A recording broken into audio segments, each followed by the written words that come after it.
Hello everyone, welcome to the second class on the chapter of nature and significance of management. कैसे हैं आप सब लोग? मुझे लगता है आप सभी ने मेरा फर्स्ट वीडियो देखा होगा और फर्स्ट वीडियो के अंदर अपने सारे टॉपिक्स मैंने बताया, मैंने कराया डेफिनेशन ऑफ मैनेजमेंट, मैनेजमेंट क्या होती है, उसके अंदर हमने सब टॉपिक पढ़े कि प्रोसेस होता है, what is efficiency, what is effectiveness. उसके बाद हमने पढ़ा था उसमें कि हमारे मैनेजमेंट के कैरेक्टरिस्टिक्स क्या रहते हैं। ये हमने टॉपिक फर्स्ट क्लास में पढ़ा। जिन लोगों ने नहीं पढ़ा वो फर्स्ट वीडियो जाके जरूर देख लें।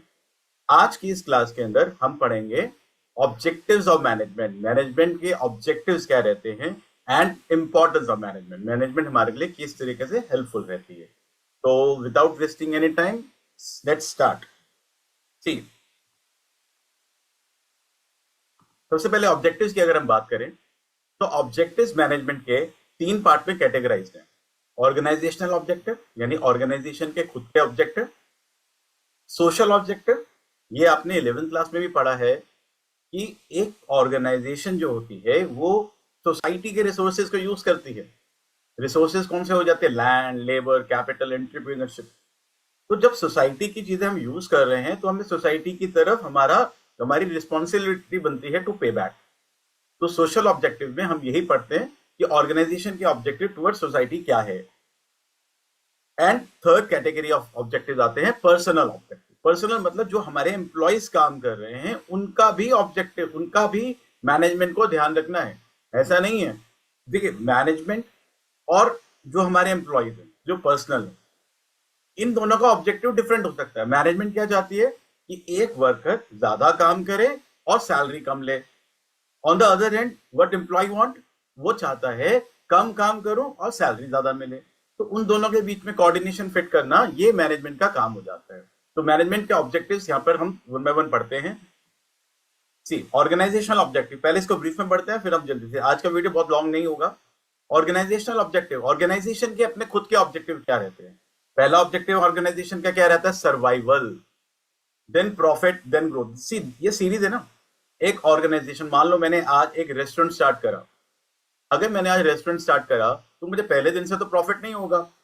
तो मैं क्या चाहूंगा कि मेरा शुरू के कुछ दिनों में, कुछ मंथ्स में एटलीस्ट मुझे लॉस ना हो। मैं जितना एक्सपेंस कर रहा हूं उतना मुझे रिकवर हो जाए, चाहे मैं प्रॉफिट अर्न नहीं करता लेकिन मुझे लॉस ना हो और मैं बिजनेस में सर्वाइव कर पाऊं। क्योंकि अगर मुझे रेगुलरली लॉस होता जाएगा तो मेरा बिजनेस बंद हो जाएगा। तो इनिशियल स्टेजेस में एक बिजनेस का ऑब्जेक्टिव रहता है कि वो सर्वाइव करे। सर्वाइव का मतलब वो इनफ रेवेन्यू जनरेट करे to cover its expenses. Revenue मतलब सेल करे कि उसके खर्चे निकल जाएं। सेकंड ऑब्जेक्टिव के पास सेकंड लेवल पे क्या आएगा? प्रॉफिट, फिर ग्रोथ। इसको वन बाय वन हम पढ़ लेते हैं। सोशल ऑब्जेक्टिव, तो सोसाइटी की तरफ क्या ऑब्जेक्टिव होता है ऑर्गेनाइजेशन का? पोल्यूशन फ्री बिजनेस हो, फेयर एम्प्लॉयज को सैलरी अच्छे से मिले, कोई ब्लैक मार्केटिंग ना हो। आपको पता है इस टाइम के अंदर वॉर सिचुएशन है, तो वॉर सिचुएशन में क्या हो रहा है, कई लोग एलपीजी सिलेंडर जो डिस्ट्रीब्यूटर्स है उन्होंने होर्डिंग कर लिया, रख लिया, ब्लैक मार्केटिंग हो रही है। तो ये सोसाइटी, एक ऑर्गेनाइजेशन का ऑब्जेक्टिव होना चाहिए कि उनको ये सारी एक्टिविटीज नहीं करनी है, उनकी रिस्पॉन्सिबिलिटी है towards business. Then not doing false advertisement. बहुत सारे एडवर्टाइजमेंट ऐसे आते हैं जिसमें ऐसी बातें बताई जाती हैं जो पॉसिबल ही नहीं है। अब वो कहा जाता है आप क्रीम लगाओ आप गोरे हो जाओगे, ऐसा नहीं हो पाता। या आप ये खाओ और आपका वेट रिड्यूस हो जाएगा, या आपका जो नी पेन है वो खत्म हो जाएगा। तो एडवर्टाइजमेंट जो है, फॉल्स एडवर्टाइजमेंट ना करे, ये एक मैनेजमेंट का ऑब्जेक्टिव होना चाहिए। क्वालिटी प्रोडक्ट प्रोवाइड करे अपने यूजर्स को एंड रीजनेबल प्राइसेस पे भी मेंटेन वो प्रोवाइड करे। पर्सनल यानी एम्प्लॉयज के, कर्मचारीगण के संबंधित क्या ऑब्जेक्टिव हो सकते हैं? देखो एक एम्प्लॉय, अगर मैं कहीं काम कर रहा हूँ तो मेरा ऑब्जेक्टिव होता है, मैं काम कब करूंगा अच्छे से? जब मैं फुली सेटिस्फाइड हूँ। मैं फुली सेटिस्फाइड कब हूंगा? जब वहां का जो वर्क कल्चर है, वो एनवायरमेंट बहुत फ्रेंडली है, वर्क फ्रेंडली एनवायरमेंट मुझे मिल रहा है। मैं अपने व्यूज मैनेजमेंट को दे सकता हूँ कि मेरा एक्सप्रेशन, मेरा व्यू ये है, यहाँ इसको ऐसा करने से मैनेजमेंट ग्रो करेगा। मतलब इनिशिएटिव लेना, तो मुझे इनिशिएटिव लेने के लिए प्रमोट किया जा रहा हो, मुझे कैरियर ग्रोथ नजर आ रही हो, मुझे एडवांसमेंट नजर आ रहा हो, मुझे सैलरी अच्छी मिल रही हो, तो एक एम्प्लॉय का ऑब्जेक्टिव ये रहता है। तो मैनेजमेंट को इन तीनों चीजों को ध्यान में रखना है। अपना खुद का ऑर्गेनाइजेशनल ऑब्जेक्टिव, प्रॉफिट अर्न करना, सोसाइटी की तरफ भी ध्यान रखना और एम्प्लॉइज का भी ध्यान रखना। अब देखते हैं वन बाय वन। पहले ऑर्गेनाइजेशनल ऑब्जेक्टिव के अंदर संगठनात्मक जो होते हैं, मैंने बताया पहला survival, then profit and then growth.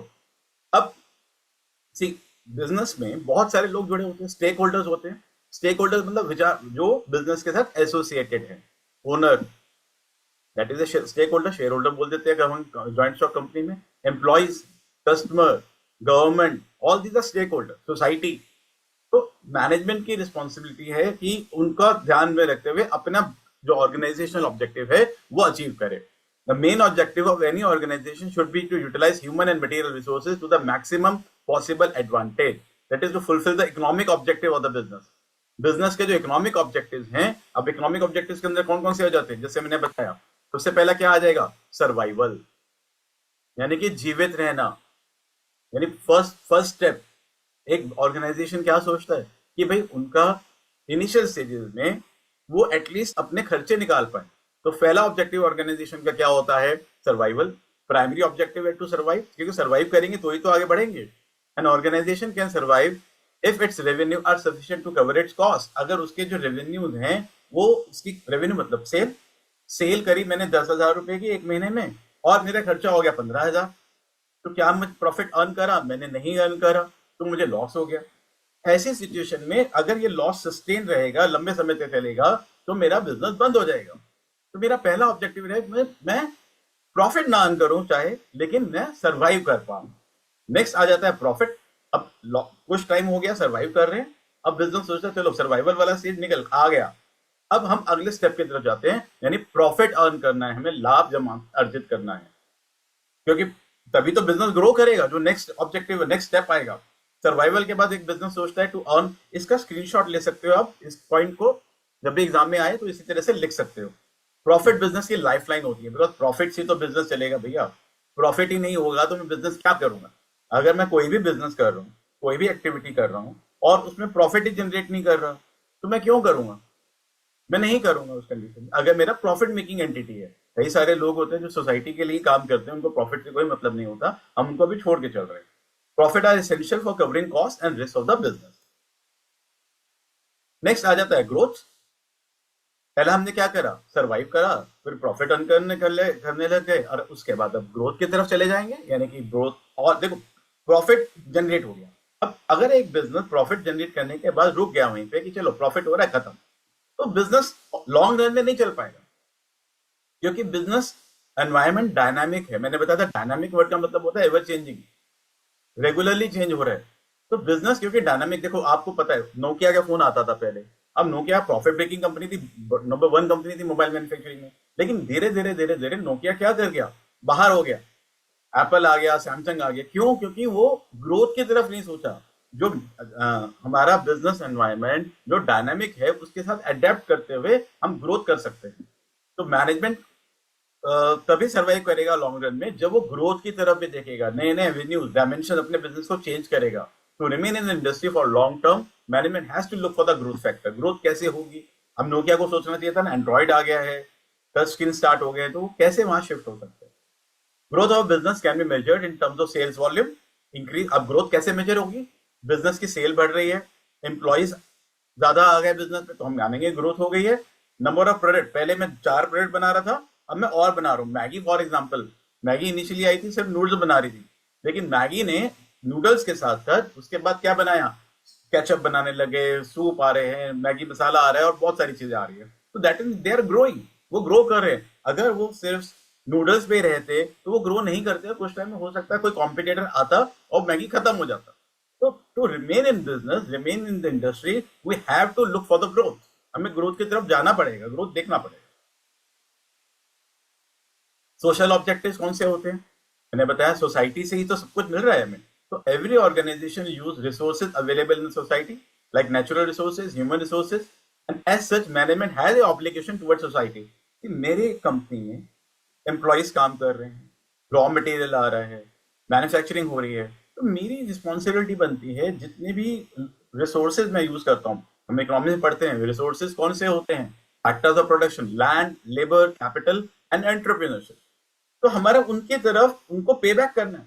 Organisation को पे बैक कैसे करेंगे, अब एम्प्लॉइज को अच्छी सैलरी देंगे, और सोसाइटी को हम क्या दे रहे हैं? अच्छा सामान रीजनेबल प्राइसेस पे।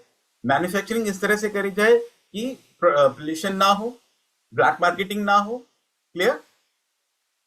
This includes using environmental friendly method of production, giving employment opportunities to the underprivileged section of the society, and providing basic amenities like school. आपको पता है टाटा इंडस्ट्रीज जो है वो अपने एम्प्लॉयज के लिए बहुत काम करती है, वो एम्प्लॉय वेलफेयर के लिए बहुत सारा काम करती है, इसीलिए टाटा इतने साल से चल रहा है।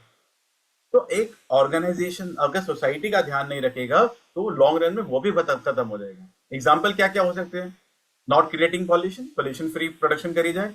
Fair and justified salary, employees को सैलरी मिले जो जस्टिफाइड है, उनके काम को रिप्रेजेंट करती है और जो उसी टाइप के काम में दूसरी इंडस्ट्री में मिलती है। मान लो मैं किसी जगह जॉब कर रहा हूँ, मुझे वहां 20,000 मिल रहे हैं, लेकिन सेम टाइप के काम के लिए किसी और कंपनी में 40,000 मिलेंगे, तो मैं सेटिस्फाइड होकर काम नहीं करूंगा। होर्डिंग नहीं करनी, ब्लैक मार्केटिंग नहीं करनी, फॉल्स एडवर्टाइजमेंट, मैंने बताया क्वालिटी प्रोडक्ट, ये सब हम पढ़ चुके हैं। पर्सनल ऑब्जेक्टिव्स क्या हो जाते हैं? पर्सनल ऑब्जेक्टिव यानी कर्मचारीगण के ऑब्जेक्टिव। एम्प्लॉय ज्वाइन करता है पर्सनल ग्रोथ के लिए, मैं किसी ऑर्गेनाइजेशन में जॉब कर रहा हूं तो मेरा ऑब्जेक्टिव क्या रहेगा कि मेरी ग्रोथ हो, मुझे पैसा मिले, मैं जहां पे काम करूं उससे आगे जाऊं, नई चीजें सीखूं। तो ये सारी चीजें, ये सारा मैनेजमेंट की रिस्पॉन्सिबिलिटी बनती है, ये अपने एम्प्लॉयज को ग्रो करे, उनको ग्रूम करे। तो employees join the organisation with varied need, उनकी नीड अलग अलग हो सकती है, किसी की फाइनेंशियल नीड हो सकती है, किसी की हो सकती है society need, social need, self esteem need, मुझे रिस्पेक्ट चाहिए, ये भी नीड हो सकती है। उसके पास पैसा बहुत है, अच्छी पोजीशन पर है, लोग उसको, एम्प्लॉयज जो है उसके पीयर ग्रुप है वो उसको रिस्पेक्ट नहीं करता, तो उसकी नीड वो हो सकती है। तो मैनेजमेंट का रोल वहां पर आता है कि उस एम्प्लॉय की नीड को फुलफिल करे। Management has to strive a balance between these objective and organisational objective to bring harmony. मैंने ऑलरेडी बताया, ऑर्गेनाइजेशन का ऑब्जेक्टिव है higher profit and lower salary. On the other side employees का क्या objective रहता है? Lower higher salary and low work. तो यहां पर ऑर्गेनाइजेशन मैनेजमेंट का काम क्या हो जाएगा? उनके बीच में balance banana. Good and working environment मिले एम्प्लॉयज को, पीयर रिकग्निशन मिले, एम्प्लॉयज उनको रिस्पेक्ट करे, ट्रेनिंग एंड डेवलपमेंट। एम्प्लॉय का ग्रोथ कैसे होगा? जब उनको ट्रेनिंग एंड डेवलपमेंट होगा, नई नई चीजें सिखाई जाएगी तो वो ग्रो करेगा, करियर ग्रोथ एंड एडवांसमेंट। अब बताओ, ये क्वेश्चन है which one is not an objective of management. में साथ साथ एमसीक्यूज भी कराऊंगा जो हमारे एग्जाम्स में आए हुए हैं। कौन से इसमें ऑब्जेक्टिव नहीं है? अर्निंग प्रॉफिट, क्या ये ऑब्जेक्टिव नहीं है? क्रिएटिंग एम्प्लॉयमेंट, क्या ये हमारा ऑब्जेक्टिव है या नहीं है? एम्प्लॉय सेटिस्फेक्शन या प्रोवाइडिंग फ्री सर्विसेज, कौन सी इसमें चारों में से, ऑप्शन में से कौन सा पॉइंट है जो हमारा ऑब्जेक्टिव नहीं है? ठीक, बिल्कुल करेक्ट, प्रोवाइडिंग फ्री सर्विसेज, क्योंकि प्रॉफिट अर्न करना ऑब्जेक्टिव है, एम्प्लॉयमेंट जनरेट करना भी हमारा ऑब्जेक्टिव रहेगा, एम्प्लॉय सेटिस्फेक्शन भी पर्सनल ऑब्जेक्टिव के अंदर आ जाते हैं। तो प्रोवाइडिंग फ्री सर्विसेज एक प्रॉफिट मेकिंग एंटिटी के लिए ऑब्जेक्टिव नहीं है। सिमिलरली आप ये बताइए, multinational sweet and snack company had been into catering business for last many years. To add to its prospect and to grow in long run, it want to increase its sales volume. Sales अब बहुत सालों से काम कर रही है, मान लो हल्दीराम है, काम कर रहा है बड़े सालों से, और वो सेल्स वॉल्यूम बढ़ाना चाहता है, नंबर ऑफ प्रोडक्ट भी बढ़ाना चाहता है, कैपिटल इन्वेस्टमेंट भी बढ़ाना चाहता है। तो कौन सा ऑर्गेनाइजेशनल ऑब्जेक्टिव सीख कर रहे हैं? ऑर्गेनाइजेशनल ऑब्जेक्टिव हमने पढ़े थे, 3 तरह के होते हैं, सर्वाइवल, प्रॉफिट एंड ग्रोथ। तो इसमें से कौन सा ऑब्जेक्टिव वो देख रहे हैं? सर्वाइवल तो कर रहे हैं, कई सालों से चल रहे हैं, प्रॉफिट भी कमा रहे हैं, so they want to increase sales volume, increase number of products, so they are looking for what? They are looking for growth, तो उनका ऑर्गेनाइजेशनल ऑब्जेक्टिव कौन सा वो अचीव करना चाह रहे हैं? ग्रोथ की तरफ जा रहे हैं। एक और देखते हैं, प्रोजेक्ट नन्ही कली run by Shivam and Sohan limited was started in 1998 and is one of the largest programs that enables underprivileged girls to complete 10 years schooling. Object, यहाँ देखो, सबसे पहले लास्ट लाइन रीड करनी बहुत जरूरी होती है। लास्ट लाइन पूछ रहा है what are the objective. Objective क्या है हमारे? Objective achieve by the Shivam, Shivam enterprises ने ऑब्जेक्टिव क्या अचीव करा? सी, ये पढ़ना जरूरी है, objectives achieve by Shivam and Sohan by doing so. पहले ये लाइन पढ़ लो, उसके बाद केस स्टडी पढ़ो। ऑब्जेक्टिव अचीव, क्या ऑब्जेक्टिव अचीव करा? ठीक है, तो सोहन, ठीक है,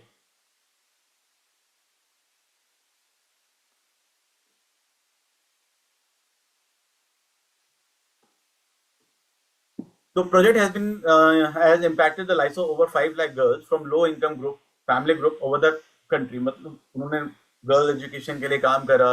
The objective achieved by the Shivam and Sohn Limited is जो ऑब्जेक्टिव अचीव करा उन्होंने वो कौन सा अचीव करा? एक मिनट में पढ़ते हैं। उन्होंने कौन सा ऑब्जेक्टिव अचीव करा? अगर हम वो पढ़े वन बाय वन, ऑप्शंस यहाँ पे दे रखी है हमें।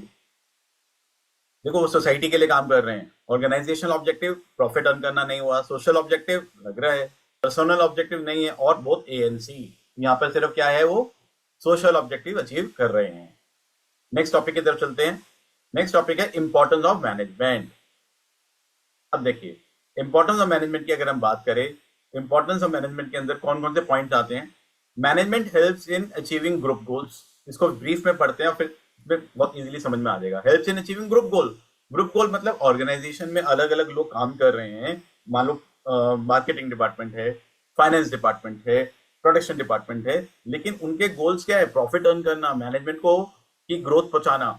तो मैनेजमेंट जो है वो अलग अलग जो ग्रुप में इंडिविजुअल ग्रुप काम कर रहा है उनके गोल्स को अचीव करने में हेल्पफुल है। Management increases efficiency. हमने पढ़ा है what is efficiency, come cost में ज्यादा प्रोडक्शन करना। तो अगर मैनेजमेंट अच्छा होगा तो हम एफिशिएंटली काम करेंगे।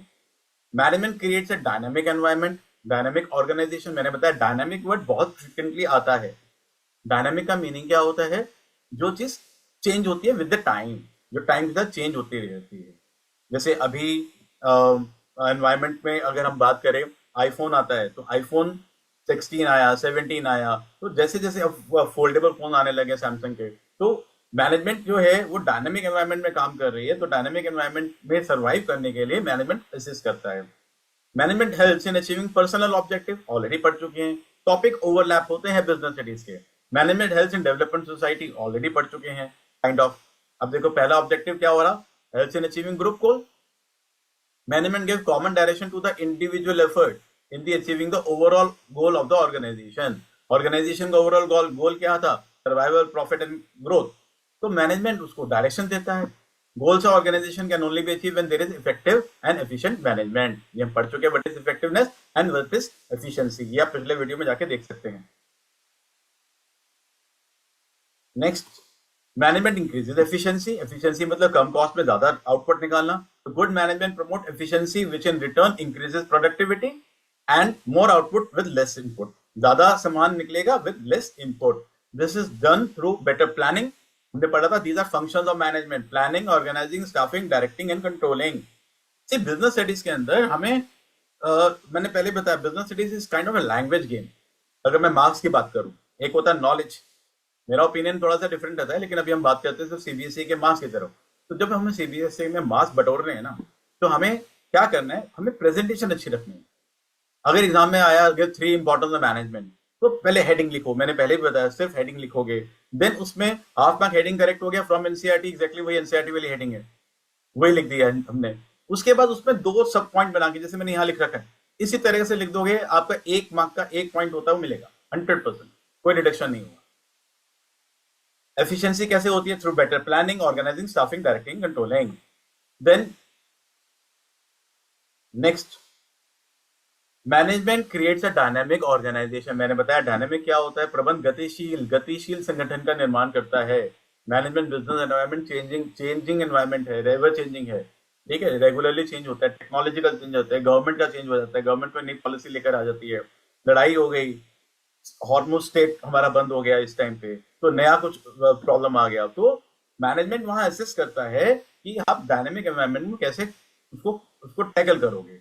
Effective management prepare organisation to maintain competitive edge over its competitor. जी, मैं अगर अच्छा मैनेजमेंट होगा तो मेरे जो कॉम्पिटिटर हैं मैं उनसे आगे जाऊंगा। अगर वो सोच रहे होंगे, अगर मैं उनसे एक स्टेप आगे जाता हूँ, उनसे कहते हैं फर्स्ट मूवर एडवांटेज। मान लो मुझे लग रहा है कि आगे आने वाले टाइम में पर्टिकुलर चीज होने वाली है, जैसे फॉर एग्जांपल जब ये स्टार्ट हुआ हमारा कुछ टाइम बाद आप देखोगे जिम्स बहुत ज्यादा है, पिछले 8-10 साल में जिम बहुत इंक्रीज हो गए। तो जब ये रियलाइजेशन हुआ, जिसको भी जिन्होंने पहले जिम कराया स्टार्ट करा, वो they are earning good profit, because उन्होंने रियलाइज करा कि हमारा एनवायरमेंट चेंज हो रहा है, लोग हेल्थ कॉन्शियस हो रहे हैं, तो हम जिम ओपन करते हैं, तो वो first mover advantage kind of हो जाता है। Management helps in achieving personal objective, already पढ़ चुके हैं। पर्सनल ऑब्जेक्टिव क्या क्या होते हैं? Career advancement, peer recognition, job satisfaction, these are personal objective.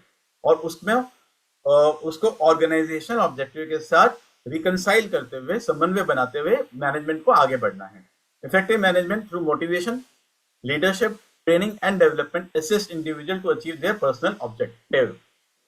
Management जो है पर्सनल ऑब्जेक्टिव को अचीव करने में कैसे हेल्प करता है? एम्प्लॉय अगर मान लो वो मोटिवेटेड नहीं है तो एम्प्लॉय जो मैनेजमेंट का मतलब हायर लेवल एम्प्लॉय जो उसके ऊपर काम कर रहे हैं। मैनेजमेंट ऐसा नहीं कि ये मैनेजमेंट है, मैनेजमेंट कोई ये नहीं है कि एक कोई लिविंग थिंग है। मैनेजमेंट मतलब हम मैनेजर्स की बात करते हैं, वो मोटिवेशन के थ्रू, लीडरशिप के थ्रू, ट्रेनिंग के थ्रू, डेवलपमेंट के थ्रू एम्प्लॉयज का ग्रोथ कर सकते हैं। Then management helps in the development society, पढ़ चुके हैं, सोसाइटी के डेवलपमेंट में हेल्प करता है। अब ये पढ़ लेते हैं, ये हम पढ़ चुके हैं। तो आज के वीडियो में इतना ही है। अब देखो इसको एक बार अगर रिकॉल करें सारे के सारे,